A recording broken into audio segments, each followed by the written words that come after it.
என் தமிழ்நாடு. இனி செய்திகளை விரிவாக பார்க்கலாம். திருவள்ளூர் மாவட்டம் செங்குன்றம் அருகே டாஸ்மாக் கடையை முற்றுகையிட்டு கிராம மக்கள் போராட்டத்தில் ஈடுபட்டனர். செங்குன்றம் அடுத்த சோத்துப்பாக்கம் சாலையில் உள்ள மதுக்கடையை அகற்ற அந்த பகுதி மக்கள் கோரிக்கை விடுத்து வந்தனர். ஆனால் இது தொடர்பாக அதிகாரிகள் நடவடிக்கை எடுக்காததை கண்டித்து பொதுமக்கள் இன்று கடையை முற்றுகையிட்டனர். இதனையடுத்து அந்த பகுதியில் ஏராளமான காவல்துறையினர் குவிக்கப்பட்டனர். தகவல் அறிந்து வந்த மாதவரம் வட்டாட்சியர் முருகானந்தம் பேச்சுவார்த்தை நடத்தி உறுதி கூறியதை தொடர்ந்து பொதுமக்கள் போராட்டத்தை கைவிட்டு கலைந்து சென்றனர். இங்க பிராந்தி கடையில குஸ்டி அப்படியே தெப்பே நிக்கிறானுங்க. நிக்க பார்த்தா புள்ளைகளை பார்த்து தாவணி பிடிச்சி வெளிக்கிறானுங்க, கிண்டல் பண்றானுங்க. அப்புறம் இந்த காட்டுல போயிட்டு பிராந்தி வாங்கி வச்சுன்னு உட்காந்துக்கிறானுங்க. அப்புறம் 10 பேர் நல்லா இருப்பான், ஒருத்தன் அதுல கெடுதல் செய்வான். நேற்று கூட முந்தா நாள் கூட ஒரு பொம்பளைய தள்ளி கையை ஒடிச்சிட்டானுங்க. அதனால இந்த பிராந்தி இதேபோன்று காரைக்கால் அடுத்துள்ள திருப்பட்டினம் சாலையில் மதுக்கடையை முற்றுகையிட்டு பொதுமக்கள் போராட்டத்தில் ஈடுபட்டனர். அப்போது பொதுமக்களுடன் போலீசார் வாக்குவாதத்தில் ஈடுபட்டதால் பரபரப்பு ஏற்பட்டது. இதனையடுத்து போராட்டத்தில் ஈடுபட்டவர்களை காவல்துறையினர் கைது செய்தனர்.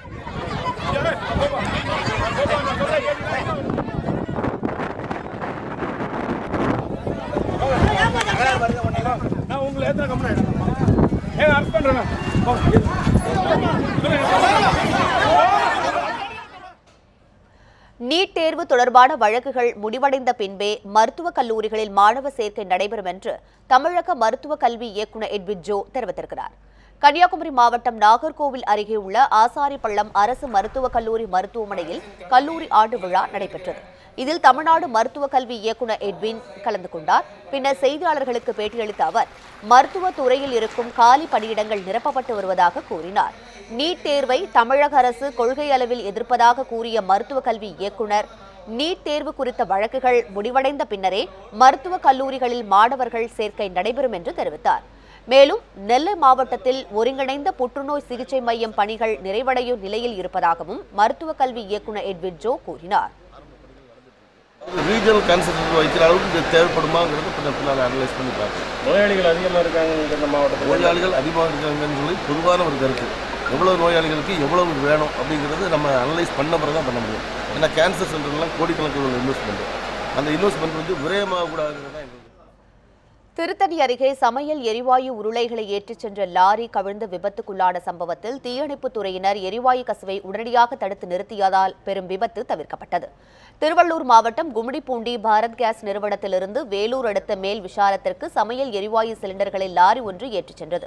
ஓட்டுநர் சுப்பிரமணி என்பவர் லாரியை ஓட்டிச் சென்ற போது திருத்தணி அருகே நெடும்பரம் கிராமத்தில் சாலையோர பள்ளத்தில் கவிழ்ந்து விபத்துக்குள்ளானது. இதில் ஓட்டுநர் சுப்பிரமணி காயமடைந்தார். இந்த விபத்தில் எரிவாயு சிலிண்டரில் இருந்து கசிவு ஏற்பட்டதை கண்ட அந்த பகுதி மக்கள் உடனடியாக தீயணைப்புத் துறையினருக்கு தகவல் கொடுத்தனர். இதனையடுத்து அந்த பகுதிக்கு விரைந்து வந்த தீயணைப்புத் துறையினர் சமையல் எரிவாயு கசிவை தடுத்து நிறுத்தினர். இதனால் பெரும் விபத்து தவிர்க்கப்பட்டது. காயமடைந்த லாரி ஓட்டுநரை அரசு மருத்துவமனையில் சிகிச்சைக்காக அனுமதிக்கப்பட்டுள்ளனர். இந்த விபத்து குறித்து காவல்துறையினர் விசாரித்து வருகின்றனர்.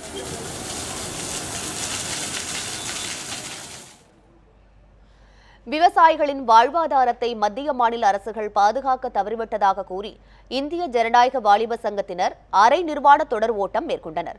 திருவாரூர் மாவட்டம் நீடாமங்கலத்தில் நடைபெற்ற இந்த தொடர் ஓட்டத்தில் 100க்கும் மேற்பட்டோர் கலந்து கொண்டனர். அப்பொழுது வறட்சியினால் பாதிக்கப்பட்ட விவசாயிகளுக்கு நிவாரணம் வழங்க வேண்டும், விவசாயிகள் பெற்ற கடனை உடனடியாக தள்ளுபடி செய்ய வேண்டும் என்பன உள்ளிட்ட கோரிக்கைகளை முன்வைத்து அவர்கள் முழக்கங்களை எழுப்பினர்.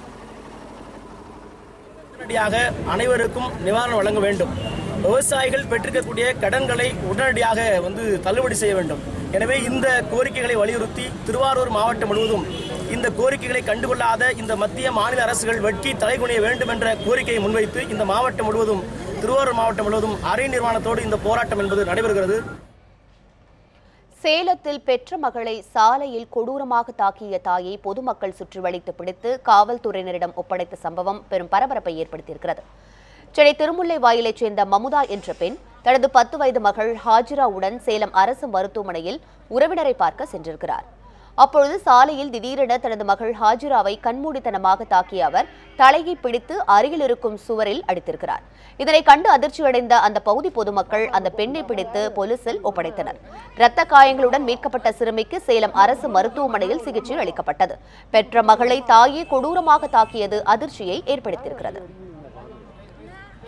அந்த பொண்ணு என்னமோ கேட்டிருக்குது. கேட்டதுக்கு இது வாங்கி தர மாட்டேன்னு சொன்ன உடனேயுமே கீழே இருக்க கருங்கல்ல எடுத்து வாயாக குத்துனுச்சு. குத்தினோடனையுமே நாங்கள் எல்லாம் ஓடிட்டோம். ஓடினோடனையுமே கீழே முட்டியில் பிடிச்சி தள்ளி விட்டோன்னே முட்டியில் காயாகி ரத்தம், பயங்கர ரத்தம் வந்துருச்சு. நாங்கள் வேறு என்னமோ ஆக்சிடென்ட்னு நினச்சிட்டு தான் நாங்கள் எல்லாருமே ஓடினதே. ஆக்சிடென்ட்னு நினச்சி தான் பாலத்துலேருந்து கீழே உளுந்துருச்சாட்டிருக்கு அந்த பொண்ணுன்னு சொல்லிட்டு தான் எல்லாருமே ஓடினோம். ஓடி போய் பார்த்தா தான் தெரியுது இந்த அம்மா பிடிச்சி அப்படி அடிச்சிருக்குது. காஞ்சிபுரத்தில் பொதுமக்களிடம் குடிபோதையில் தகராறில் ஈடுபட்ட நபரை தட்டி கேட்ட ஆட்டோ ஓட்டுநருக்கு கத்தி குத்து விழுந்த சம்பவம் அந்த பகுதியில் பரபரப்பை ஏற்படுத்தியிருக்கிறது. காஞ்சிபுரத்தில் உள்ள மூங்கில் மண்டபம் பகுதியில் சாலையில் நடந்து சென்ற பொதுமக்களிடம் குடிபோதையில் இருந்த ஒருவர் கையில் கத்தியுடன் தகராறில் ஈடுபட்டுள்ளார். இதுகுறித்து விஷ்ணு காஞ்சி காவல் நிலையத்தில் பொதுமக்கள் புகார் கூறிய போதும் உரிய நடவடிக்கை எடுக்கவில்லை என்று கூறப்படுகிறது. இந்நிலையில் நிகழ்விடத்தில் இருந்த ஆட்டோ ஓட்டுநர் ஆறுமுகம் என்பவர் தட்டி கேட்டபோது போதையில் இருந்த அந்த நபர் அவரை கத்தியால் குத்தினார். இதனையடுத்து குடிபோதையில் இருந்த அந்த நபரை பொதுமக்கள் பிடித்து கத்தியை பறிமுதல் செய்து காவல்துறையினரிடம் ஒப்படைத்தனர். காவல்துறையினரின் மெத்தன போக்கே ஆட்டோ ஓட்டுநருக்கு கத்தி குத்து காயம் ஏற்பட காரணம் என்று பொதுமக்கள் குற்றம் சாட்டினர். சென்னை சில்க்ஸ் கட்டடம் இடிப்பு தொடர்பாக ஒருவர் உயிரிழந்திருக்கிறார். இது குறித்த கூடுதல் தகவல்களை செய்தியாளர் பாலாஜியிடம் கேட்கலாம். பாலாஜி, தற்போது சென்னை சில்க்ஸ் கட்டடம் இடிப்பு பணியின் போது ஒருவர் உயிரிழந்ததாக தகவல்கள் தெரிவிக்கின்றன. இதன் கூடுதல் விவரங்கள் என்ன? யார் அந்த தொழிலாளர்? வணக்கம் அம்மா. அதாவது கடந்த 31ஆம் தேதி ஏற்பட்ட தீ விபத்தின் காரணமாக சுமார் 10 அடுக்குமாடிகள் கொண்ட சென்னை சில்க்ஸ் கட்டிடமானது இடிக்கும் பணி 2ஆம் தேதியிலிருந்து இடிக்கும் பணி தொடர்ந்தது. தற்போது இன்று 9வது நாளாக இந்த பணியானது தற்போது நடந்தது. அதில் பார்த்தீங்கன்னா ஜாக் கட்டர் என்று சொல்லக்கூடிய அந்த மிஷின் மூலமாக சுவர்களை கட் பண்ணி எடுக்கக்கூடிய அந்த மிஷின், நீங்கள் அந்த காட்சியை பார்க்கலாம். அந்த ஜாக் கட்டர் மிஷினுடைய உதவியாளராக இருந்த ஷரத் என்கின்ற கிருஷ்ணகிரி மாவட்டத்தை சேர்ந்தவர் தான் அந்த உயிரிழந்த கட்டிடத்தில் பாதிப்பில் உயிரிழந்த தொழிலாளியின் பேர் சரத்குமார் என்பவர். அவர் கிருஷ்ணகிரி மாவட்டத்தை சேர்ந்தவர். நீங்கள் பார்க்கக்கூடிய அந்த காட்சியில் இருக்கக்கூடிய அந்த இடத்துல தான் அந்த ஜாக்கெட்டர் மிஷின் கவிழ்ந்திருக்கக்கூடிய அந்த காட்சியை நீங்கள் பார்க்கலாம்.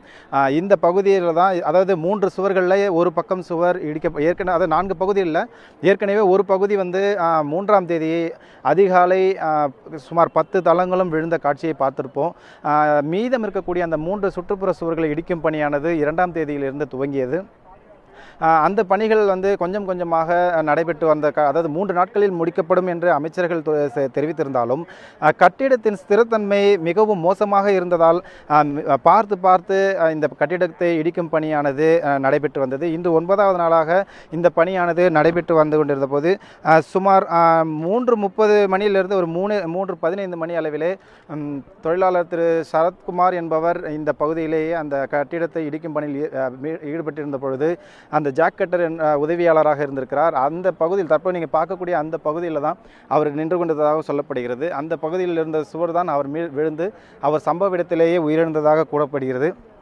மேலும் உடனிருந்த மேலும் ஒரு உதவியாளரும் அவரும் கவலைக்கிடமான நிலையில் அரசு மருத்துவமனையில் அனுமதிக்கப்பட்டிருப்பதாக சொல்லப்படுகிறது. மீதம் இருக்கக்கூடிய இன்னும் ஒரே ஒரு பகுதி செவர் தான் இருக்கிறது. அந்த பகுதி பார்த்தீர்கள்னா மேம்பாலத்திற்கு முன் பகுதியில் இருக்கக்கூடியது. இந்த பகுதியில் இருக்கக்கூடிய அந்த சுவர் தான் மிகவும் கவனத்துடன் பார்த்து இடிக்கக்கூடிய ஒரு சூழலில் இருக்கிறது. காரணம், முன்பகுதியில் இருக்கக்கூடிய மேம்பாலத்திற்கு எந்த பாதிப்பும் இல்லாமல் இருக்கணும் என்பதற்காக முதல் இருக்கக்கூடிய 2 பகுதிகளை அவங்க கட் பண்ணியிருக்காங்க. மீதம் இருக்கக்கூடிய அந்த ஒரு பகுதியை மட்டும் இடிப்பதற்கான வேலைகள் நடப்பதாக இருந்தது. ஆனால் அதற்குள் இந்த சம்பவம் நடந்திருப்பது வேலை செய்பவர்களிடையே ஒரு அச்சத்தை ஏற்படுத்தியிருக்கிறது. ஜாக் கட்டர் மூலமாக கட்டட இடிப்பு பணிகள் நடந்து வரும் நிலையில் அதன் மீதே கட்டடம் இடிந்து இருக்கிறது. தற்போது என்ன மாதிரியான, அதாவது ஒருவர் பலியாகிவிட்டிருக்கிற நிலையில என்ன மாதிரியான முன்னெச்சரிக்கையோட இனி இடிப்பு பணிகளை மேற்கொள்ள திட்டமிட்டிருக்காங்க? தற்பொழுது கிடைத்த தகவலின்படி இந்த உயிரிழப்பிற்காக டி நகரில் இருக்கக்கூடிய போலீசார் இந்த வழக்காக பதிவு செய்திருப்பதாக ஒரு தகவல் வெளியாகி இருக்கிறது. இதற்கு அடுத்த கட்டமாக இந்த பணியானது நடைபெறுவது சற்று காலதாமதம் ஆவதற்கான வாய்ப்புகள் அதிகம் இருக்கிறது. காரணம், இந்த கட்டிடத்தின் ஸ்திரத்தன்மை மோசமாக இருப்பதாக ஏற்கனவே ஐஐடி இருக்கக்கூடிய மூத்த அதிகாரிகளும் அறிஞர்களும் தெரிவித்திருந்தார்கள். அவர்கள் சொன்ன அறிவுறுத்தலின்படியே கொஞ்சம் கொஞ்சமாக இந்த பகுதியை வெட்டி எடுக்கக்கூடிய அந்த நிலை ஏற்பட்டிருந்த காட்சியை தான் நம்ம பார்த்திருப்போம். அதன் அடிப்படையிலேயே தான் பணிகளும் நடைபெற்றன. ஆனால் இன்று துரதிருஷ்டவசமாக இப்படி ஒரு சம்பவம் ஏற்பட்டிருப்பதாக தொழிலாளர்கள் மத்தியில் அவர்கள் பேசிக்கொண்ட சில தகவல் சொல்லுகிறன. ஆனால் யாரும் எதிர்பார்க்காத சூழலில் இந்த விபத்தானது நடந்ததாகவும் சொல்கிறார்கள். காரணம், மிகப்பெரிய அந்த செவர்கள் இடிப்பது போல் கூட இந்த மாதிரி பிரச்சனை ஏற்பட ஒரு குறுகிய அளவிலான ஒரு பகுதியை அடையும் பொழுதுதான் இந்த சம்பவம் ஏற்பட்டிருப்பதாக அவர்கள் தெரிவித்திருக்கிறார்கள். மீதம் இருக்கக்கூடிய அந்த முன்பகுதியை தான் இன்னும் கவனத்துடன் செலுத்த வேண்டிய ஒரு பகுதியாக இருக்கிறது. அதற்குள்ளாக இப்படி ஒரு சம்பவம் ஏற்பட்டிருப்பது, இடிக்கும் பணியானது இன்னும் ஒரு 4-5 நாட்களில் முடியும் தருவாயில் இருந்தாலும் தற்பொழுது இந்த உயிரிழப்பின் காரணமாக பணிகள் அனைத்தும் அப்படியே நிறுத்தி வைக்கப்பட்டிருக்கின்றன. அடுத்த கட்ட உத்தரவு வரும் வரையில் இந்த பணியானது நடைபெறாது என்பது தெரிவிக்கப்பட்டிருக்கிறது. காரணம், தங்கள் கண் முன்னாலே ஒரு உயிர் இழந்திருக்கக்கூடிய இந்த சூழலில் எப்படி அடுத்த கட்டமாக பணியாற்றுவது என்பது குறித்து ஊழியர்கள் மத்தியிலே ஒரு பயத்துடன் அச்சத்துடன் காணப்படுகிறார்கள். உமா, நீங்கள் அளித்த தகவல்களுக்கு நன்றி. மதுரை மாவட்டம் அலங்காநல்லூர் அருகே சட்டவிரோதமாக கார்ப்பரேட் கல் மூலம் பழுக்க வைக்கப்பட்ட 1 டன் மாம்பழங்களை உணவுத்துறை அதிகாரிகள் பறிமுதல் செய்து அழித்தனர். அலங்காநல்லூர் பகுதியில் கார்ப்பரேட் கல் மூலமாக மாம்பழங்கள் பழுக்க வைக்கப்படுவதாக உணவுத்துறை அதிகாரிகளுக்கு தகவல் கிடைத்தது. இதனையடுத்து அலங்காநல்லூர் அருகே உள்ள முடுவார்பட்டி கிராமத்தில் வீடுதோறும் உணவுத்துறை அதிகாரிகள் திடீர் ஆய்வில் ஈடுபட்டனர். அப்பொழுது கார்ப்பரேட் கல் மூலம் பழுக்க வைக்கப்பட்டிருந்த 1 டன் மாம்பழங்களை பறிமுதல் செய்த உணவுத்துறை அதிகாரிகள் அவற்றை குப்பையில் கொட்டி திரவத்தினை ஊற்றி தீயிட்டு அழித்தனர். இயற்கையான முறையில் பழுக்க வைக்கப்பட்ட மாம்பழங்களையே பொதுமக்கள் சாப்பிட வேண்டும் என உணவுத்துறை அதிகாரிகள் அறிவுறுத்தியுள்ளனர். நாமக்கல் மாவட்டம் ராசிபுரம் அடுத்த வேம்பாகவுண்டன்புதூர் பகுதியில் ஜல்லிக்கட்டு போட்டி நடைபெற்றது.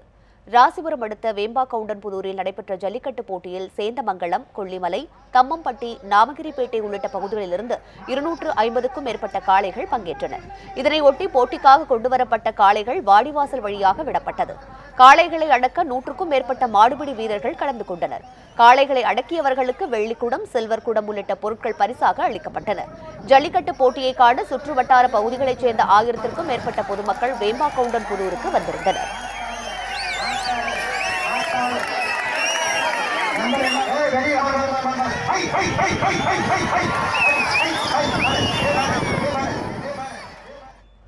விழுப்புரம் மாவட்டம் உளுந்தூர்பேட்டை அருகே சாலையின் தடுப்புச் சுவர் மீது கார் மோதியதில் காரில் பயணித்தவர்களில் 3 பேர் பரிதாபமாக உயிரிழந்தனர். திருவண்ணாமலை மாவட்டம் சேத்துப்பட் பகுதியைச் சேர்ந்த ஸ்டீபன் ராஜ் காரை ஓட்டி வந்திருக்கிறார். கார் திருச்சி நோக்கி சென்று கொண்டிருந்த நிலையில் உளுந்தூர்பேட்டை அருகே ஆசனூர் என்ற இடத்தில் தேசிய நெடுஞ்சாலையில் உள்ள தடுப்புச் சுவரில் கார் மோதி விபத்துக்குள்ளானது. இதில் நிகழ்விடத்திலேயே 3 பேர் உயிரிழந்தனர். மேலும் ஒருவர் படுகாயமடைந்தார். விபத்து குறித்து எடைக்கல் காவல்துறையினர் விசாரித்து வருகின்றனர். குடியாத்தம், திருவண்ணாமலையில் புதிதாக வேளாண் கல்லூரிகள் தொடங்கப்படும் என தமிழ்நாடு வேளாண் பல்கலைக்கழக துணைவேந்தர் ராமசாமி தெரிவித்திருக்கிறார். கோவை தமிழ்நாடு வேளாண்மை பல்கலைக்கழக 2017-18 ஆண்டிற்கான மாணவ சேர்க்கை தரவரிசை பட்டியலை துணைவேந்தர் ராமசாமி வெளியிட்டார். இதில் 6 பேர் 200க்கு 200 கட் ஆஃப் மதிப்பெண்கள் பெற்று தரவரிசையில் முதலிடம் பெற்றுள்ளனர். இதேபோன்று புதுக்கோட்டை மாவட்ட ரெட்டாலயம் பகுதியைச் சேர்ந்த திருநங்கை ராஜேஷ் என்பவரும் தரவரிசையில் இடம் பிடித்திருக்கிறார். இதனையடுத்து வரும் 16ஆம் தேதி சிறப்பு பிரிவினருக்கும் 19ஆம் தேதி முதல் பொது பிரிவினருக்குமான முதற்கட்ட கலந்தாய்வு துவங்க உள்ளது என தெரிவித்தார். என்ஓசி 2 காலேஜ் கொடுத்திருக்காங்க சார். புது காலேஜ் 2 கொடுத்திருக்காங்க சார்.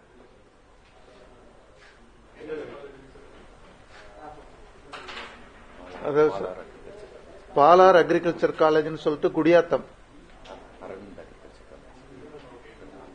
அப்புறம் அரவிந்தர் அக்ரிகல்ச்சர் காலேஜ் திருவண்ணாமலை.